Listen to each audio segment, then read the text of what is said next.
Advanced courses తో పాటు first year నుండే campus recruitment training leading companies లో 13,000 plus placements with 13.5 lakhs highest package. Welcome to Suman TV. Pakistan కదిలిస్తే చాలు అణుబాంబులు అంటుంది. 130 అణుబాంబుల్ని భారత్కి ఎక్కుపెట్టామని చెప్తుంది.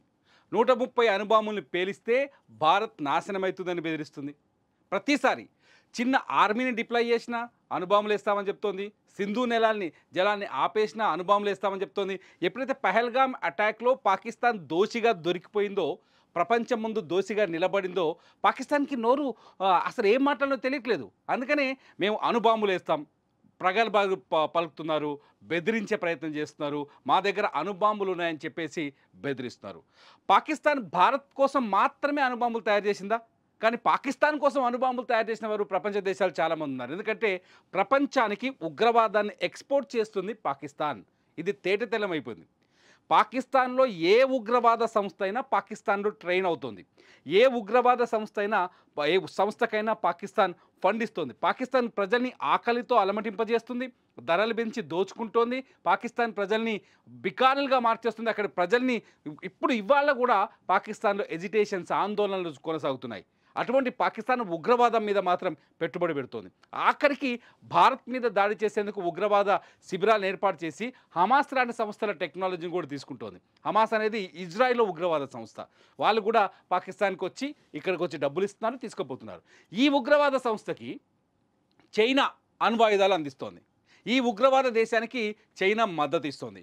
ఈ ఉగ్రవాద దేశానికి ఇప్పుడు టర్కీని ఏదో మళ్ళా మాట మార్చి మేమేం విమానంలో ఆయుధాలు తీసుకురాలేదు అని భారత్కు కొంత భయపడి దొంగ నాటకం అన్నట్టు కనిపిస్తుంది.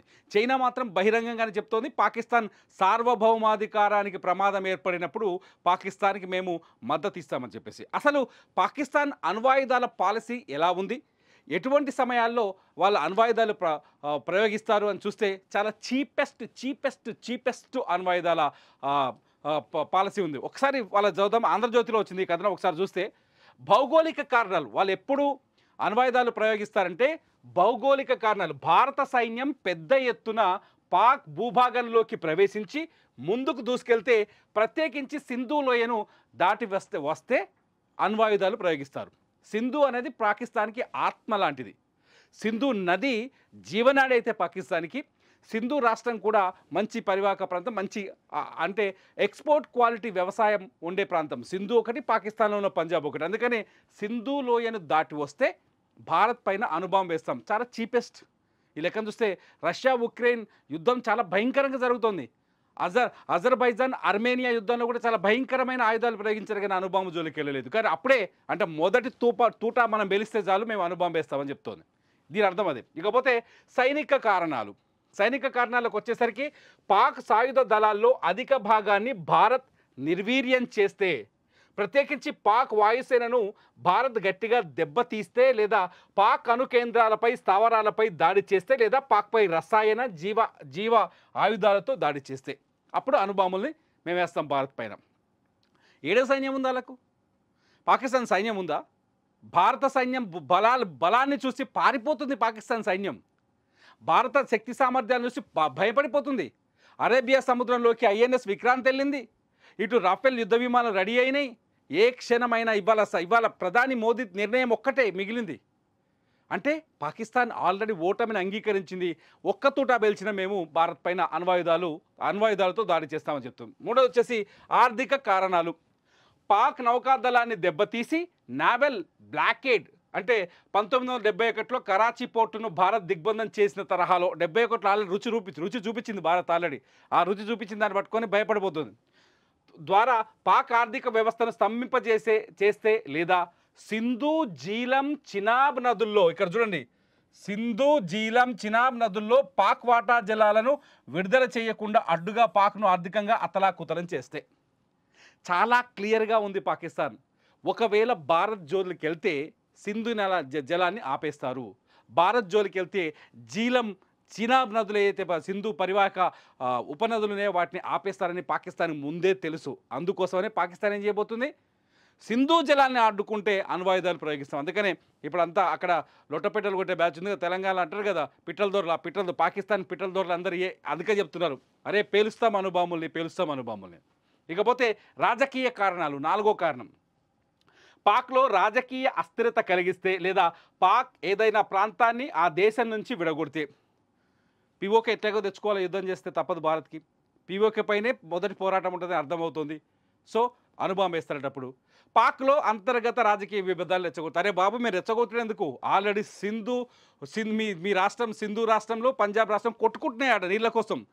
సింధు రాష్ట్రంలో 82 లక్షల ఎకరాలకు మాత్రమే నీరు అందుతుంది సింధు జలాల్ని, ఇంకా 1,80,00,000 ఎకరాలకు నీళ్ళు అందట్లేదని చెప్పి సింధు రాష్ట్ర ప్రజలు ఆందోళన వ్యక్తం చేస్తారు. భారత్తో కాదురా బాబు ముందు మా యుద్ధం సంగతి తేల్చండి చెప్తున్నారు.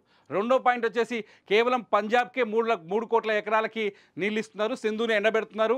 అంత కాకుండా ఇంకో ఎడారి నుంచి కాలువ తీసి మరోవైపు నీళ్ళని తరలించే ప్రయత్నం చేస్తుంది పాక్ ఆర్మీ అని చెప్పేసి ఒక గొడవ నడుస్తుంది పాకిస్తాన్లో. ఇంత జరుగుతున్నప్పుడు అంటే వాళ్ళ అంతర్గతంగా కొట్టుకున్నా కూడా భారత్ మీద బాంబు వేస్తారట. ఇంత పెద్ద తెలివి కలవలు పాకిస్తాన్.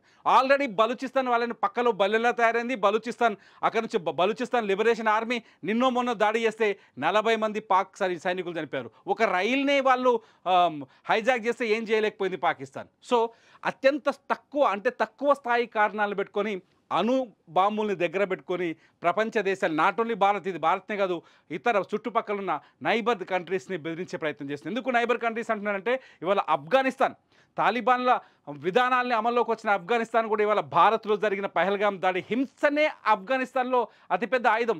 అటువంటి హింసాత్మకమైన తాలిబాన్లు కూడా, హింసాత్మకంగా ఆలోచించే తాలిబాన్లు కూడా పహల్గాంలో అమాయకుల మీద, తాలిబాన్లు ఎప్పుడైనా ఎటువంటి దాడులు చేస్తారు తిరగబడే వాళ్ళపైన, పహల్గాంలో అమాయకుల పైన ఉగ్రవాదులు దాడి చేస్తే తాలిబాన్లు ఇవాళ తాలిబాన్ ప్రభుత్వం, ఆఫ్ఘనిస్తాన్లో ఏర్పడిన తాలిబాన్ ప్రభుత్వం ఆ పహల్గాం దాడిని మానవత్వం పైన దాడి కింద అభివర్ణించింది. ఇవాళ ఒకవేళ పాక్తో యుద్ధం జరిగితే మేము భారత్ వైపు నిలబడతామనే ధోరణిలో ఉంది ఇవాళ ఆఫ్ఘనిస్తాన్.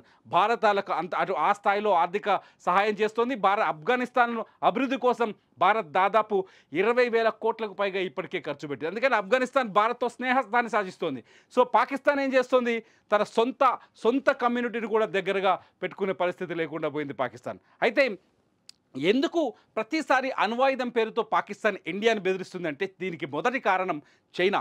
ఎందుకంటే పాకిస్తాన్లో అణ్వాయుధాల తయారీకి అమెరికా మొదటి పునాది వేసి, అమెరికా అణ్వాయుధాల తయారీ స్థావరాన్ని ఏర్పాటు చేసి వాళ్ళకు సపోర్ట్ చేస్తే, ఆ తర్వాత చేసి వెళ్ళిపోతే అమెరికా అదొక చెత్త దేశం, పరమ చెత్త దేశం, వాళ్ళకి తెలివి లేదు, వాళ్ళకు ఒకవేళ అణ్వాయుధాలను ఇస్తే ప్రపంచమైన ఉగ్రవాదాన్ని ఉసుగొల్పుతారని అమెరికా దాని అనుబంధ దేశాలు యూరప్ దేశాలు వెళ్ళిపోతే చైనా ఆ సందులోకి ఎంటర్ అయ్యి అణ్వాయుధాలు ఎలా చేయాలో ఒక బ్లూ ప్రింట్ ఇచ్చి అణ్వాయుధాల తయారీకి కేంద్రాలను ఏర్పాటు చేసి, అంతేకాదు యురేనియం, టైటానియం లాంటి పదార్థాలతో అణ్వాయుధాల్ని, బాంబుల్ని ఎలా తయారు నేర్పించొచ్చింది చైనా. ఆ చైనా బలం చూసుకొని తొలగొడుతుంది పాకిస్తాన్. ఒక రకంగా పాకిస్తాన్ దగ్గర అణ్వాయుధాలు ఉన్నాయా, ఎంతవరకు సక్సెస్ అయిన పక్కన పెడితే చైనా బలం కనిపిస్తోంది. పాకిస్తాన్ ఆయుధ సంపత్తిలో చైనాకి 82% వాటా ఉంది. కొత్తగా టర్కీ వచ్చి చేరింది. టర్కీ విషయం ఇక్కడ మాట్లాడాల్సి వస్తుందంటే అజర్బైజాన్ అర్మేనియా యుద్ధంలో టర్కీ నుంచి దిగుమతి చేసుకున్న ఆయుధాలతో అజర్బైజాన్ అర్మేనియాపై ఆధిపత్యాన్ని చెలాయించింది, ఆధిపత్యాన్ని చేజిక్కించుకుంది. సో టర్కీ ఆధునిక ఆయుధాలతో పాకిస్తాన్ దగ్గర వ్యాపారం చేసే ప్రయత్నం చేస్తుంది. కాబట్టి టర్కీతో కొంత ఈ టర్కీ బలాన్ని కూడా అండగా చూసుకొని పాకిస్తాన్ ఇవాళ తొలగొడుతుంది. ఇవాళ నవాజ్ షరీఫ్ కూతురు మిరాయి కూడా చాలా స్పష్టంగా చెప్తుంది. ఎవడు చూడు ఏడ రాజకీయ మీటింగ్ పెట్టినా కూడా పాకిస్తాన్లో ఏం చెప్తున్నారంటే మేము అణుబాంబులతో భారత్ని పేల్చేస్తాం. అంత దమ్ముందా? అణుబాంబుల్ని అడ్డుకునే శక్తి భారత్కు ఉంది, అణుబాంబుల్ని కూడా తట్టుకునే శక్తి భారత్కు ఉంది.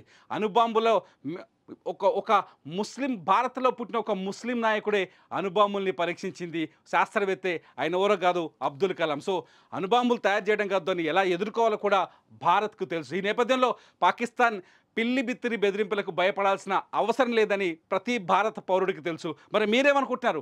పాకిస్తాన్ నిజంగానే భారత్ పైన అణుబాంబులు వేస్తుందా? పాకిస్తాన్ అణుబాంబులకు వేసేంత శక్తి పాకిస్తాన్కు ఉందా? మీరేమనుకుంటున్నారో ఈ వీడియో కింద కామెంట్ చేయండి. చూస్తూనే ఉండండి సుమన్ టీవీ.